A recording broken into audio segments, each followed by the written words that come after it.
Word of God for us today. Let's go to Luke. Our text is in Luke chapter 2. I think these are the last verses for this chapter. So the verses are from verse 42 hanggang verse 47. Acts chapter 2, verses 42 to 47. Church, hear the word of the Lord. And they devoted themselves to the apostles' teaching and the fellowship, to the breaking of bread and the prayers. And awe came upon every soul, and many wonders and signs were being done through the apostles. And all who believed were together and had all things in common. And they were selling their possessions and belongings and distributing the proceeds to all as any had need. And day by day, attending the temple together and breaking bread in their homes, they received their food with glad and generous hearts, praising God and having favor with all the people. And the Lord added to their number day by day those who were being saved. Church, this is the word of the Lord. Amen. Sige po, please be seated.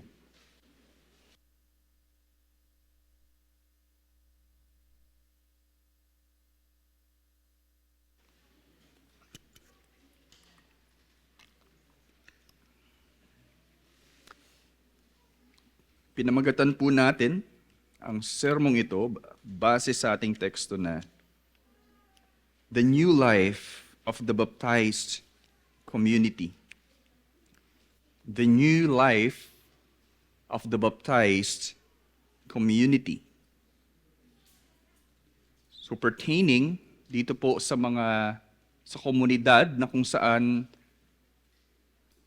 masasabi po natin sa pagkilos ng banal na espiritu, nanampalataya kay Jesucristo, majority, yung mga Hudyo, na kung saan sila nga po ay, sabi nga, they were cut to the heart, na bagabag sila sa katotohanan patungkol kay Jesucristo, na nais nilang malaman kung ano yung dapat nilang gawin, specifically paano sila mapapatawad ng Diyos for the forgiveness of sins. Last Sunday, we learned na sila nga po ay masasabi natin nagpasailalim rito, sabi, repent and be baptized for the forgiveness of your sins, and you will receive the promise of the Holy Spirit. What happened next dito po sa ating pong teksto, pinapakita po ni Lucas ito nga pong so-called baptized community. At ano po yung bagong buhay na pinapamalas nila. Ayon po kay John Stott, this is more of clarification, okay? Sabi ni John Stott, it is incorrect to call the day of Pentecost the birthday of the church. For the church, as the people of God, goes back at least 4,000 years to Abraham. What happened at Pentecost was that the remnant of God's people became the Spirit-filled body of Christ. Naintindihan po ba natin? Right? John Stott is actually an Anglican, not merely a Reformed confessional, sabihin po natin, dahil ang ganito pong view ay medyo nasa perspective ng Reformed, na ang sinasabi, ang church nagsimula ng New Testament.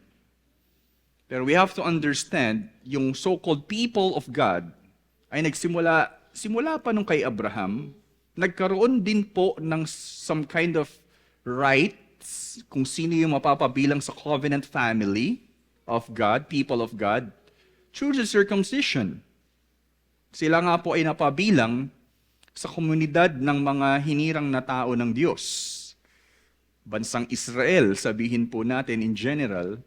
But after many years of disobedience, God is still redeeming them.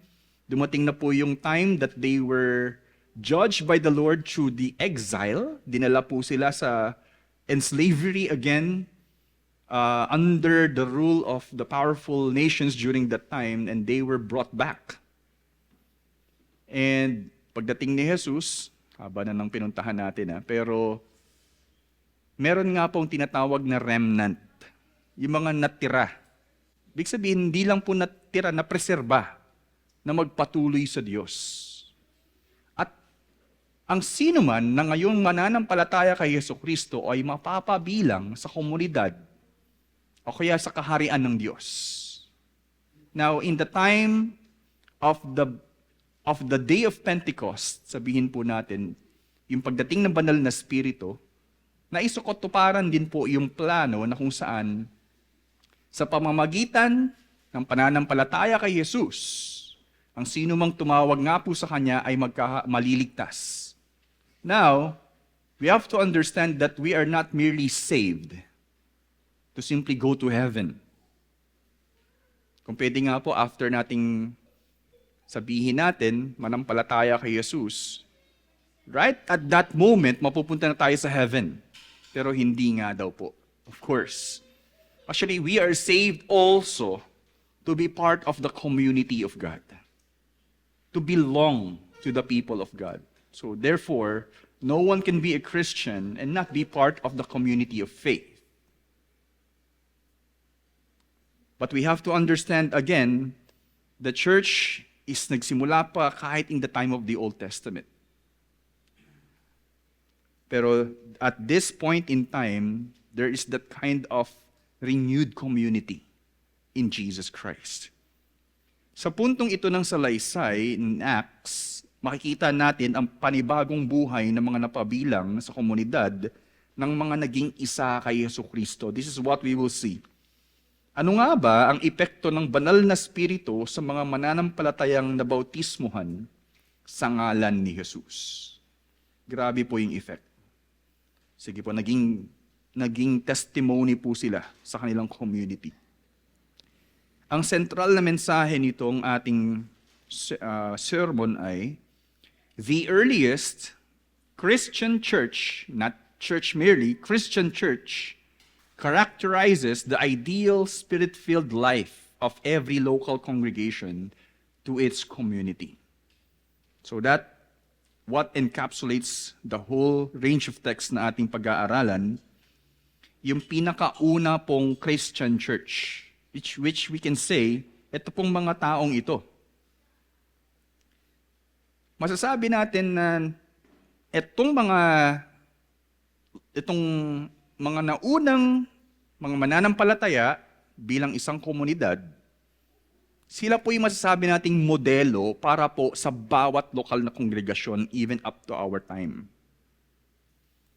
At modelo din po na kongregasyon para sa isang komunidad na kinabibilangan nila. Because of what they indeed exemplified. And I hope we will agree, and definitely we should agree. Sige po, para sa mga bata, ito yung simpleng mensahe, which I want you to learn also, to keep this in mind. Grow in Jesus with a biblical church. Grow in Jesus with a biblical church. Ang ano po niyan, kung hindi lang rin, wag na. Sa totoo lang po. No, honestly, if you will grow and later on, we're excited for you to really profess that you want to put your faith in Christ. You cannot grow in Jesus apart from a church, una. Much more with a biblical, without a biblical church. Sino ba yung biblical church? Ito yung matututunan natin ngayon. Okay? Yes. So sa mga bata at sa lahat, we need to grow in Jesus na parte tayo lagi ng isang church na biblical. Sige po. Pinapamala sa teksto ang tatlong katangian nito. Okay? 3 characteristics. Una, they are devoted to the lifeblood of the church.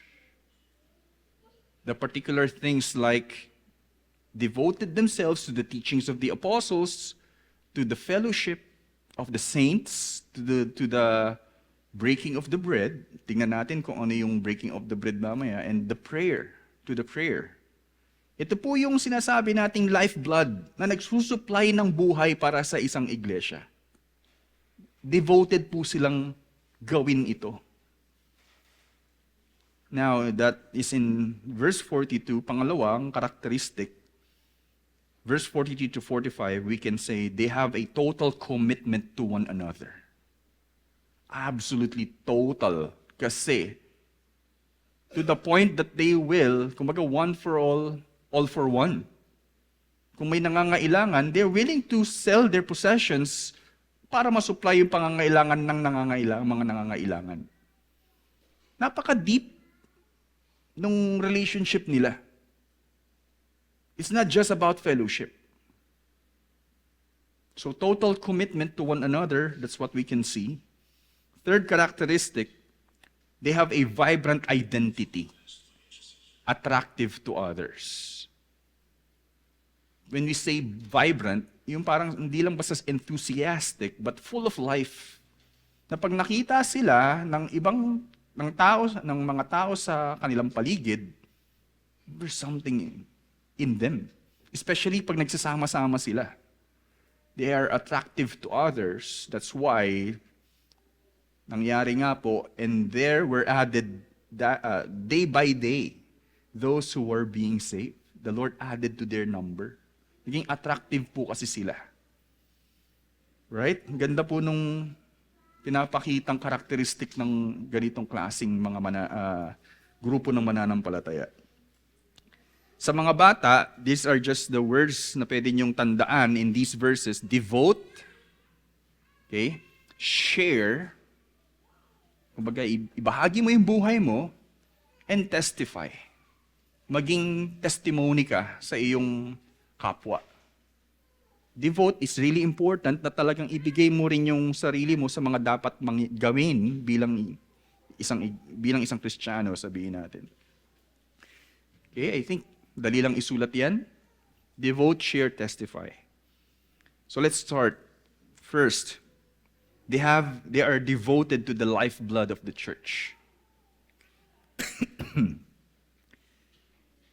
Ito nga po ang nangyari, no? Pinamalas ng banal na spirito ang kanyang kapangyarihan pagdating po sa pagbaba nito sa Jerusalem.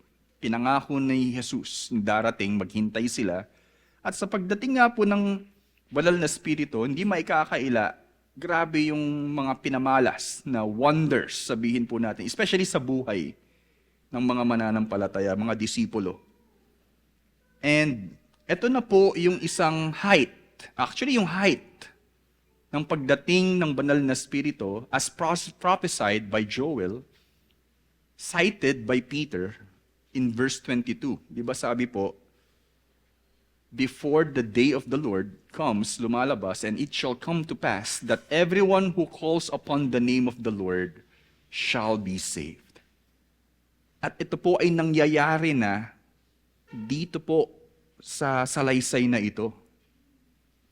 Nangyayari po. Sa proklamasyon ni Pedro ng Ebanghelyo, sa katotohanan ni Jesus, pinoklama po niya ang gospel which pertains to the truth of who Jesus is.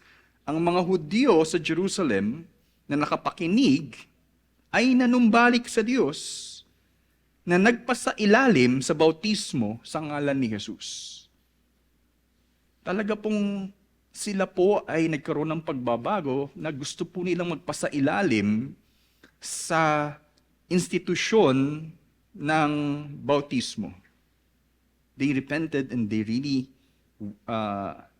went doon po sa process of being part of the community, sabihin po natin, the cleansing, being one with Christ, yung baptism.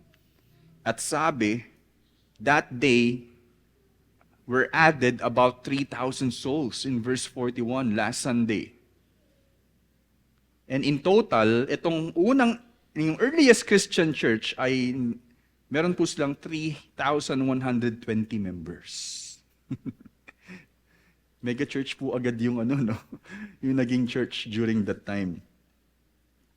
Sa ekspresyon ng pananampalatayang ito, ibig sabihin, nagpabaptize po sila. Yes, they are called the baptized community. Pinapakita ngayon sa ating teksto kung ano ang saysay nito ayon sa pinahayag rin ni Jesus sa kanila sa huli. Ano nga ba yung saysay ng pagiging redeemed people of God now as one community, as part of the community of faith? What's the essence of being part of the church? Sabihin po natin. Ang saysay po nito ay yung mismong plano na pinahayag ni Jesus, plano ng Diyos na pinahayag ni Jesus, which is in 1 verse 8, which also encapsulates the whole message of Acts. You will receive power when the Holy Spirit has come upon you, and you will be my witnesses in Jerusalem. Right? At that moment, in Jerusalem, sila po ay nagpapamalas ng kapangyarihan ng banal na Espiritu sa buhay nila. Not only that, sa mga susunod pong talata, in Judea, in Samaria, and to the end of the earth. Sa dulo ng ng Acts, isip ko si Pablo nasa Rome si Paul, nasa Rome, which is sinasabing in their own world, yun daw yung end of the earth. No, pero hindi po basta sa Rome lang. Nagpapatuloy po actually. Sa madaling salita, ang kaligtasang natamo ng mga mananampalataya ay para hindi lang tayo magdusa sa huli. We are thinking salvation is simply, pagdating sa dulo, hindi ako mapupunta sa hell. Right? O kaya makakatanggap ng wrath ng Diyos. Ang kaligtasan ni Jesus ay isang pagpapala na maging parte ng kanyang kawan or kanyang church na nagsisilbing instrumento para sa kaligtasan rin ng sangkatauhan. Through the church, His glory will be revealed, people will know Jesus Christ, and they will be saved through the church. Kinilala ang mga nagpabautismong Hudyo na napabilang sa mga disipulo ni Jesus, sabi nga po na humigit kumulang in number 3,000. Ganito po karami Think about it. Ilan lang tayo dito. Okay? So imagine yung population ng Christians in Jerusalem at that period of time. 3,000 in number. Sabi nga po, doon daw sa panahong yon, 6,000 yung mga nandoon. I don't know kung totoo. So, ibig sabihin kumalahati. Or maybe mga 40% or 30% lang sila. Sunod sa salaysay, ito na po yung tingnan natin, yun po yung nangyari nung huli, 3,000 yung nadagdag. Verse 42 says, and they devoted themselves to the apostles' teaching and the fellowship, to the breaking of bread and the prayers. Ito pong parting ito, from here onward, nagfo-focus po, at least sa mga susunod na text, nagfo-focus po ngayon si Lucas sa komunidad. Hindi lang of course sa mga apostol or particular individuals, ngayon sa komunidad ng mga mananampalataya. Sinasabing ibinigay ng mga mananampalatayang Hudyo, in particular, mga Jewish Christians, ang kanilang bilang kawan, ang kanilang mga sarili. They devoted themselves na matuto sa turo ng mga apostles' teaching, at magsama-sama bilang isang actually pamilya. That's how it is. Sila po ay parang naging pamilya po sa isa't isa. How they belong to each other. That's how that's actually what's happening. Sa pagsasamang iyon, ay maaari, possible po, sila ay nagsasagawa ng banal na hapunan, yung tinatawag na breaking of the bread. Yes, kasi po, sabi nga po ni Jesus, do this in remembrance of me. So, nagkaroon po ng sagradong command doon na ang bawat sa pagtitipon nila, they have to do the Lord's Supper. One is possible, that is, yun po ay Lord's Supper. Kasi kung sila po ay magsasama-sama bilang isang kawan, nakikinig sa turo ng salita ng Diyos, turo ng mga apostol sa salita ng Diyos, yun po ay isang kaganapan na hindi lang ordinaryo, na parang kakain lang sila ng tinapay. Okay? Pero kung hindi man po banal na hapunan yun, yun pa rin po ay isang parte sa pagtitipon ng mga mananampalataya. Katulad po ng kainan natin, for example, because that symbolizes belongingness also. A covenant relationship still. That you're welcomed here, yun po ay parang nagsisilbi tayo sa isa't isa. Kaya I really believe one element na meron po tayong some kind of fellowship over food.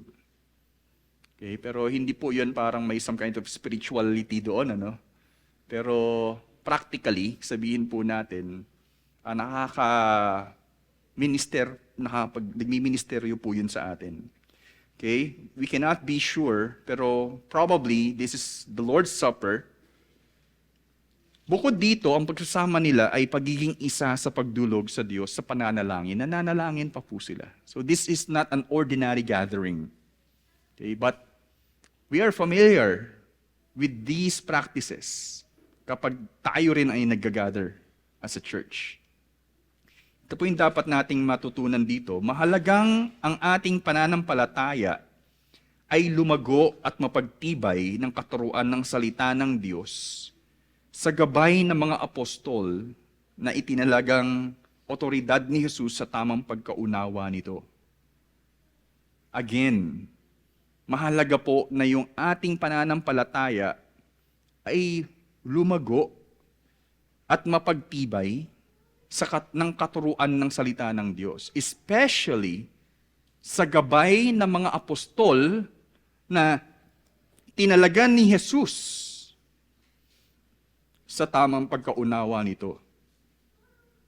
Sila po yung sa pagkatapos ni Jesus ay pinagkalooban ng tamang kaunawaan sa Biblia, that they can now see yung sense ng Old Testament which pertains to Jesus Christ. Meaning po, kung tayo po ay magkakaroon tayo ng pag-aaral sa Biblia na taliwas sa turo ng mga apostol, that can never probably considered as a church. Kasi po tayo po ay nakadepende sa katuruan lang din po ng mga apostol.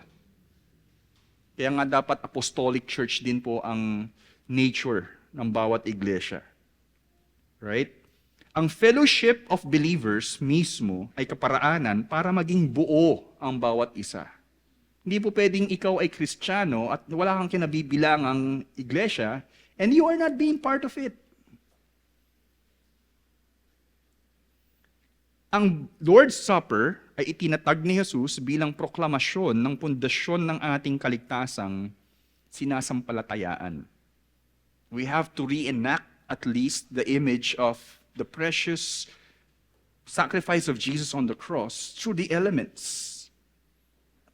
To remember the preciousness of the life of Christ being offered for us. At dun tayo tumatayo magpakailanman. Ito yung sinasampalatayaan natin. Bakit tayo naligtas? Pinoproklama nga po natin yun. Ang sama-samang pananalangin ay marka ng ating pagdepende sa sovereignty o sa biranya ng Diyos. Dahil tayo ay nasa ilalim ng Diyos, anuman yung nais niya, pinagkakatiwala natin ang lahat sa kanyang kagustuhan. We express sabihin natin yung pagdepende sa Diyos sa pananalangin. Sa madaling salita, ang ating buhay bilang isang kawan ay nakadepende ng husto sa mga gawaing ito para tayo ay lumago bilang ekspresyon ng masaganang buhay ni Jesus. Excuse me.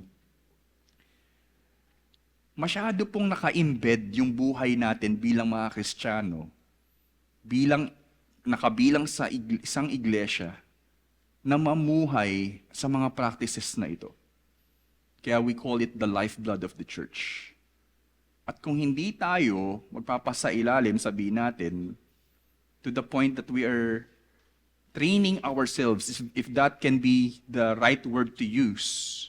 Kasi kung ikaw ay isang atleta, for example, you will continuously repeat what you're doing until maano ka doon. Kumbaga, makuha mo yung necessary fit para ikaw ay maging pinakamabilis, pinakamagaling mag-shoot or whatever. Mahubog ka roon. You will sweat, kumbaga. But that is necessary for your growth. Sabi nga ni Mark Dever, authority also in terms of ecclesiology, together we can display the gospel of Jesus Christ in a way we just can't buy ourselves. Hindi natin maipapamalas yung gospel by our own. Actually, we can display the gospel by being together.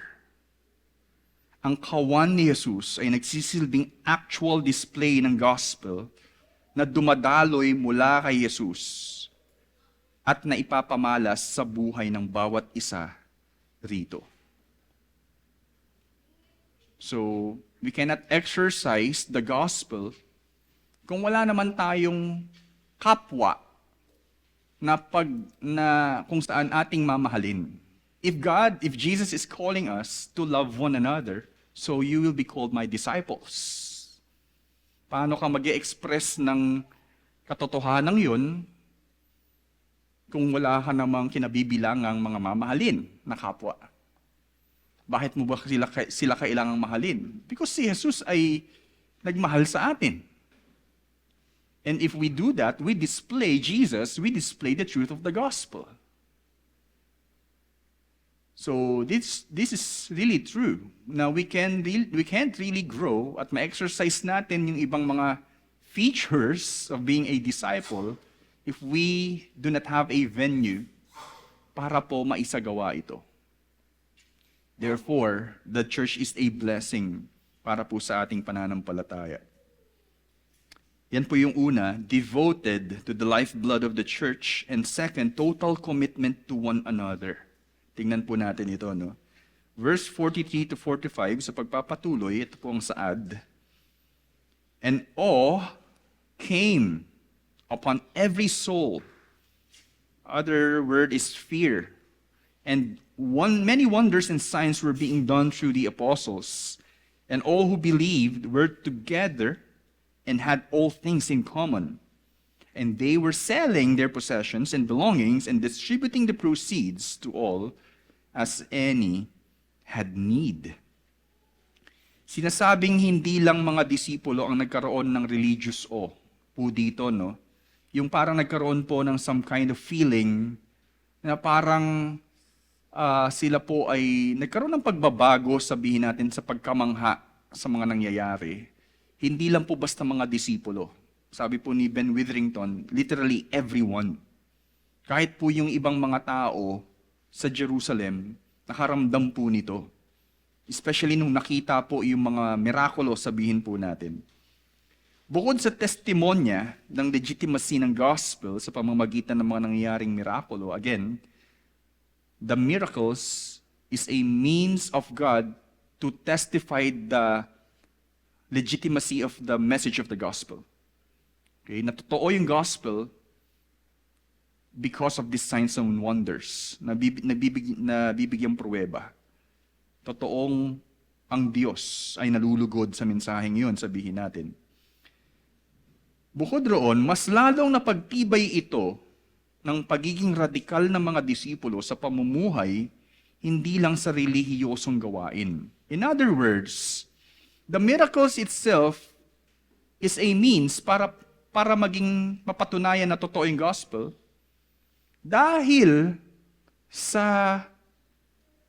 debosyon ng mga taong ito na magsama-sama, napapatunayang totoo din po yung gospel. Ito po, no, isang kwento din, hindi man pertaining to the text na devoted to the scripture, let's say. Meron pong isang naging Kristiyano dahil po sa isang pamilya na nagmisyon sa ibang bansa. It's just a story na nalaman niyang nag-retire probably or naghuminto sa pagtatrabaho yung mag-asawa para po mag-mission sa ibang bansa. Sabi niya, bakit mo gagawin yun? Ba't mo ginawa yun? Well, those people need Jesus. Well, the point doon po ay nakita nung taong yun kung gaano kaseryoso yung mensahe ng gospel. Para iwanan mo kung ano man yung comfort mo at pumunta ka sa ibang bansa. Nakita niya na totoo si Jesucristo, nakita niya na ganun kaseryoso ang salvation na kailangang maibahagi sa bawat tao. The point here is, yes, the miracles, the gathering of the saints, bukod doon, yung pamumuhay po nila ay nagsilbing testimonya ng legitimacy ng gospel. Ano po ba yung nangyari sa kanila, no? Sila ay naging isa, they become one, sabihin natin, sa lahat hanggang sa punto na ibinabahagi nila pati ang kanilang possessions and belongings sa bawat isang nangangailangan sa kanila. Yes, that's it. Kung iniisip pa po natin ano bang talaga nangyayari, yun po ang nangyayari. Sabi dito, they are selling their possessions at yung mga malikom na pera out of it ay ibabahagi sa mga nangangailangan. Excuse me po. Nagkaroon ng mas malalim na saysay sa kanila ang sinasabi po sa umpisa pa lang through Moses in Deuteronomy 15:7-8 and 11. Imagine the community of Israel, being the people of God, ay sinabihan din ng Diyos ng command kung paano pagmalasakitan ng kanilang kapwang nangangailangan. Basahin po natin, no? In Deuteronomy 15:7-8 and verse 11, if among you one of your brothers should become poor in any of your towns within your land that the Lord your God is giving you, di pa po sila nakakatungtong sa lupang yun, ahead of time sinabihan na sila, you shall not harden your heart or shut your hand against your poor brother, but you shall open your hand to him and lend him sufficient for his need, whatever it may be. For there will never cease to be poor in the land. Magpapatuloy, pwedeng umabot sa ganung punto. Therefore, I command you, you shall open wide your hand to your brother, to the needy, and to the poor in your land. Being a Jew, I can say they are familiar to the Torah, to the law of Moses. And this is not new, after all. Pero bakit parang ganun lang sila, parang radikal na magsagawa noon? At nangyari, probably may extraordinary na element din para sila ay magsagawa noon. Nakikita nila ba't parang itong mga to handang mag-alay para sa kanilang kapwa? Lumalabas na nais ng Diyos, ito po we have to understand this out of that command. Bakit nga ba sinabi ng Diyos yun? Nais ng Diyos na pagmalasakitan nila ang isa't isa at ang kanilang kapwa gaya ng kung paano sila pinagmamalasakitan even up to the time ng Diyos at lalo na sa higit na kaligtasang hatid ni Jesus. God Himself ay nagmalasakit sa kanila when they're crying out in Egypt, save us from slavery. Pinakinggan sila ng Diyos. At pinangakuan ng lupang pangako at ito na nga po. Therefore, sila din po ay dapat maging bukas yung kamay sa mga nangangailangan. Dahil ayaw ng Diyos, actually, na meron pong maghirap. Yun po ang saysay po nun. Nagmamalasakit ang Diyos. Kaya isa po ring blessing, hindi lang po ito parang in a negative sense, sa totoo lang, na parang aabusuhin po natin ito. But the truth is, we can bank our lives in Christ, especially if the Lord gifted us na tayo maging parte ng isang komunidad. Yes, we can reason that out also if ever. Pero ito po, no, hindi ito maihahalin tulad sa charity events din po. Okay? Kasi kahit ka po yung hindi mga Christian, nagkakandak na mga charity events eh. Mamimigay. Meron po akong actually family-related na tao, no, on his birthday, gusto niyang pumunta sa mga orphanage. At siya po ay magpapahain daw po roon. Yun po yung masayang birthday para po sa kanya. Pero hindi naman po siya mananampalataya, sa totoo lang. Parang giving back the blessing is the concept. Kasi siya po ay napagpala sa trabaho. Hindi po ito mga charity events, for example, maihahalin tulad ng mga philanthropist. Alam niyo po yun, yung mga sobrang yaman na tao, sa sobrang yaman nila, ibibigay nila yung pera nila. Talagang meron na po silang ganong kinaugalian. Warren Buffett na pinakamayamang tao, na investor lang siya. I think si Bill Gates, philanthropist din po siya. O sino man, ang tunay na may malalim na paghahandog ng kanilang buhay para sa kanilang kapwa ay ang mga nakaranas lamang ng grasya ng Diyos na ginawa ni Jesus sa kanila. Therefore, the community of faith ang may pinakamalalim na dahilan o kaya'y pribilehiyo para maisagawa po ito. Yung iba dahil out of their riches magagawa nila. Alam niyo po ba na sa time ng mga New Testament, meron din pong church na nagbebeg pa kay Pablo, sige na, kahit wala na kami, kunin mo to para sa relief ng mga tao doon. Let's read in 2 Corinthians 8:1-5, the Macedonian church. We want you to know, brothers, Paul is reporting to the Corinthians about the grace of God that has been given among the churches of Macedonia, for in a severe test of affliction, naghihirap, their abundance of joy and their extreme, hindi lang po poverty, extreme poverty, have overflowed in a wealth of generosity on their part. Nag-overflow po ng wealth of generosity, no? Nagbibigay po sila even in that condition. For they gave according to their means, as I can testify, beyond their means, of their own accord, begging us earnestly for the favor of taking part in the relief of the saints. And this not as we expected, but this is because ito yung nangyari sa kanila. But they gave themselves first to the Lord, and then by the will of God to us. Ibinigay kasi nila una talaga ang sarili nila sa Diyos. Wala po sa ating ganun, yung parang sa totoo lang natural. Again, natatawa ako sa ganung larawan eh. Sige na, kunin mo na to. Sige na, I beg you, ito, bigay mo na to para sa kanila. Walang nagbebeg sa atin ng ganun. Kailangan ba? Parang ganun pa yung dating eh. Pero, why? Dahil nga po sa grasya ng Diyos, sabi dito, about the grace of God that has been given among the churches of Macedonia. Out of severe affliction, beyond their means, they can give for the relief of the saints. Kaya tinatawag itong grace giving. Dahil po sa grasya na natanggap natin, nakakapagbigay po tayo.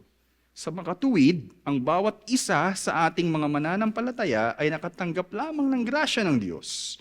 Kaya malayang makakapagbahagi tayo ng tulong base sa ating kakayanan. Again, not because of our capacity. Kung ano po yung kaya natin. na nauugat sa lubos na pagmamahal natin sa Diyos. Ayun po, dun po nauugat yon.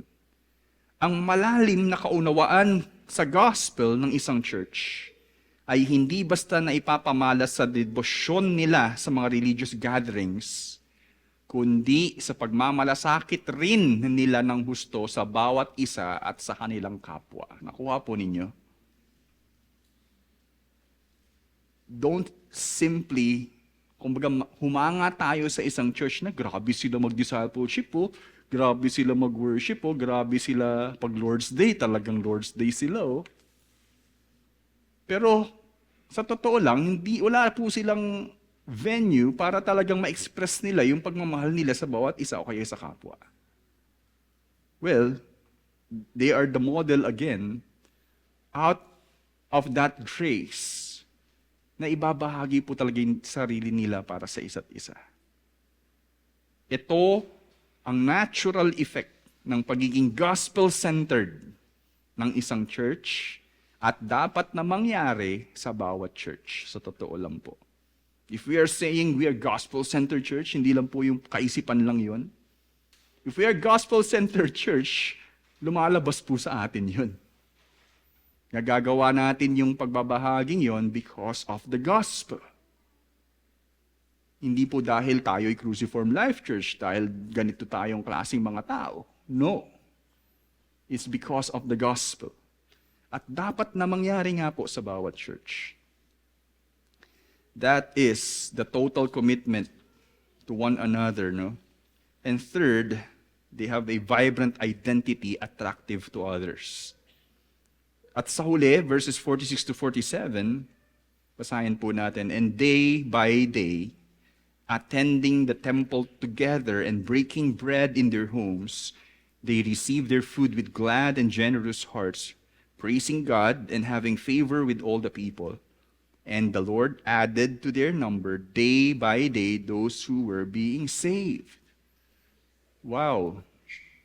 Ibig sabihin, hindi po ito yung parang, wow, dumadami na po kami. Nangyayari na po yung plano ng Diyos from Jerusalem and to all Judea, later on, Samaria, and to the ends of the earth. Sa totoo lang po, I can assume these people will be sent out later on. Lalong-lalo na pag nagkaroon na ng persecution. Sila po kasi yung ginamit. Okay? Ang pagsasama ng mga disipulong ito ay tunay na napagtibay at naging malalim hanggang sa puntong kinalulugdan sila ng kanilang komunidad. Out of their devotion to really worship God together through those means, nagbunga po yun sa pagmamalasakit nila sa isa't isa, hanggang sa yung pagmamalasakit nila sa isa't isa, and here, continuously, nakikita sila sa public, lumalabas po yung grasya na yun, yung pagpapalang yun sa community. Umabot po sa community, kumbaga, yung effect, no? Ang pagiging natural ng kanilang mga ginagawa ay pagpapakita na si Jesus ay tunay na buhay sa kanila. Kaya ako po sinabing natural, hindi po ito yung parang pinipilit po nila. But it's simply because they are really filled by the Holy Spirit. That they were able to gather day by day, at least sa kanila po, panahon, in the temple, to break breads in their home. Hindi po yun yung parang kailangan nating manatili dito, no? Because they're filled by the Holy Spirit. Tumutungo sila sa templo, yes, para sumamba. At sabi daw po, tumutungo sila sa bawat bahay para maisagawa, sabihin natin yung breaking of the bread. In accordance sa parang saan pwedeng gawin po iyon. Kasi hindi pwedeng magsama-sama sila sa isang maliit na bahay. Ito ay masasabing hindi normal. Kasi po parang, ano na po ito, viral ang dating eh. Trending ang nangyayari sa kanila na parang hindi nga ito normal eh. Na nagugustuhan ng mga tao sa paligid at nagiging patotoo ng ebanghelyo.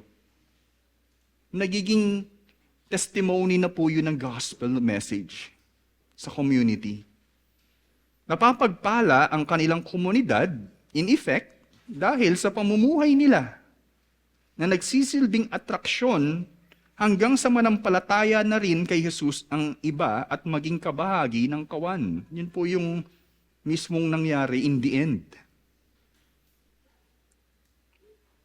Imagine a city who will repent to the Lord, who will live their lives in righteousness.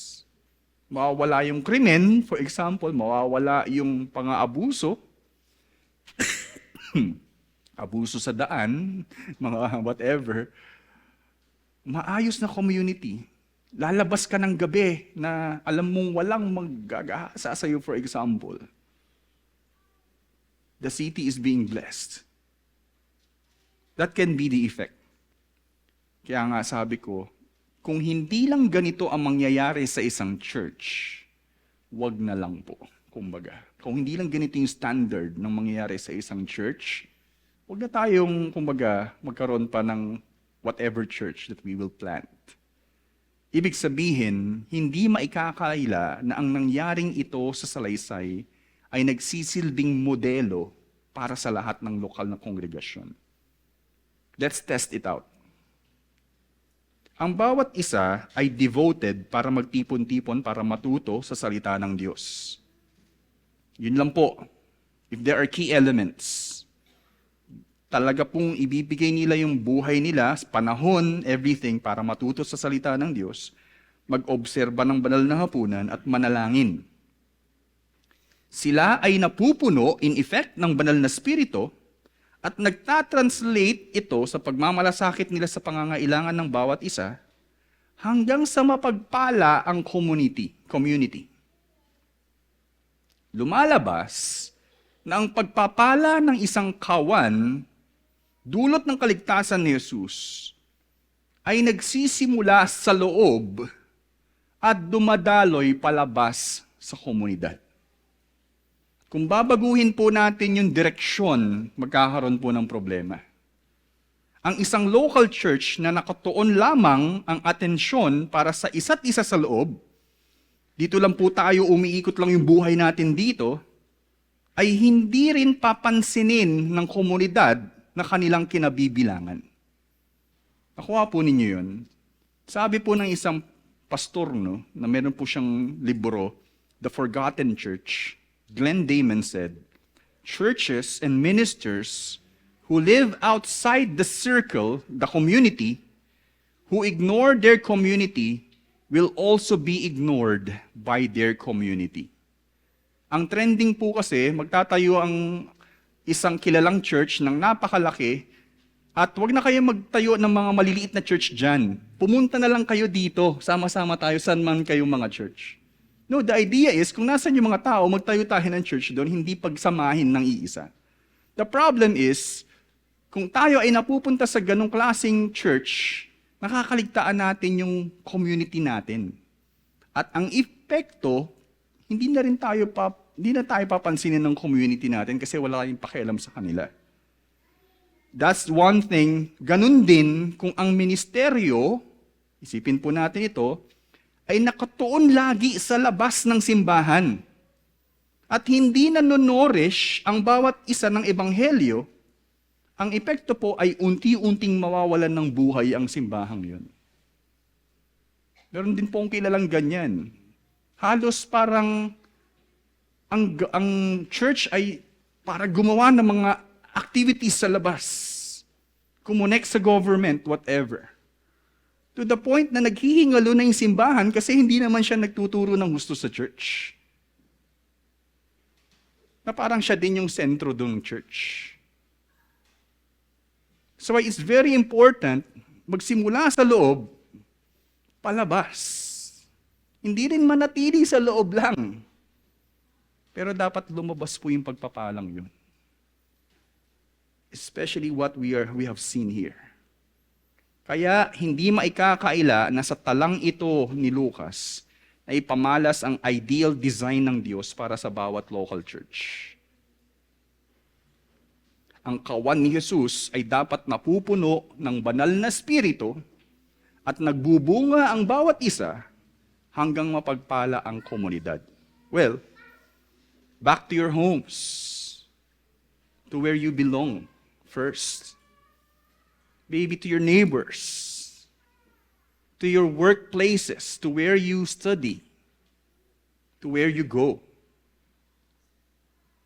Kaya tayo may so-called benediction na may hatid na, kumbaga may pabaon na pagpapala as we separate until we see each other again.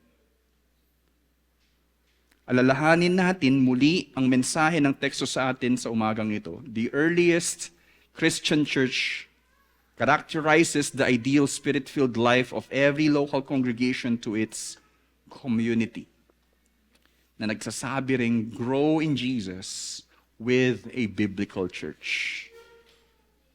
Pinamala sa teksto ang tatlong katangian nito. Let's remember, they're devoted to the lifeblood of the church, total commitment to one another, and vibrant identity attractive to others. So kaya devote, share, and testify. Sa atin pong pagtatapos, ito po yung ating, magkaroon tayo ng refleksyon, pagmuni-muni. Isipin po natin ang mga katanungang ito. Barrage of questions. Bilang mananampalataya, isipin po natin ito muli, gaano kahalaga sa iyo na lumago kay Jesus? Because probably, gusto ko lang yung Christian lang ako na parang Christian. Kung ano man ang mangyayari, okay lang. No, that's not the intention of the Lord. Bear fruit, sabi, so that you will be called my disciples. Unless you bear fruit. Meron po ba tayong pakialam sa paglago natin bilang Kristiyano? Next question is, sa paanong paraan mo nakikita ang sarili mo na lumago sa pananampalataya? Sa paanong paraan? Na parang hindi, basta darating na lang yun. I don't think so.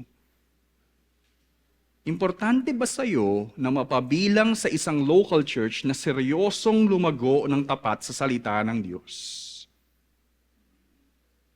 Or, di kahit anong church. Basta, church yun, okay na yun. The question is that church will really fight for your maturity? Will really give themselves for you to mature in Christ? Because that's what is important. Kapag may mali ka, hindi yun basta tataanin lang, parang we'll turn a blind eye. No, we care for each other. We care for the maturity of each one. Hindi man po itong church na ito, pero saan mang church? There should be a checklist for us at least. Na sa church na ating kabibilangan, talaga bang seryoso sila? Minamahal ba nila yung salita ng Diyos? Now, being a church, ito po yung mga katanungan. Bilang isang kawan ni Jesus, masasabi ba nating namumuhay tayo katulad ng mga nauna sa atin? That's the measure. Ang bawat isa ba sa atin ay may dedikasyong magsama-sama para matuto sa apostolic teachings, maging kabahagi ng Lord's Supper, maglaan ng oras para sa isa't isa, yes, maglaan ng oras para sa isa't isa, manalangin ng taimtim, at magmalasakit sa bawat isa. Akala natin tayo na yun, ano? We can never assume. Tayo ba ay may malalim na kaugnayan na nagsasakripisyo ang lahat para sa kabutihan ng mga nangangailangan? As a result of the Holy Spirit filling in us. Nagiging pagpapala ba tayo sa ating komunidad?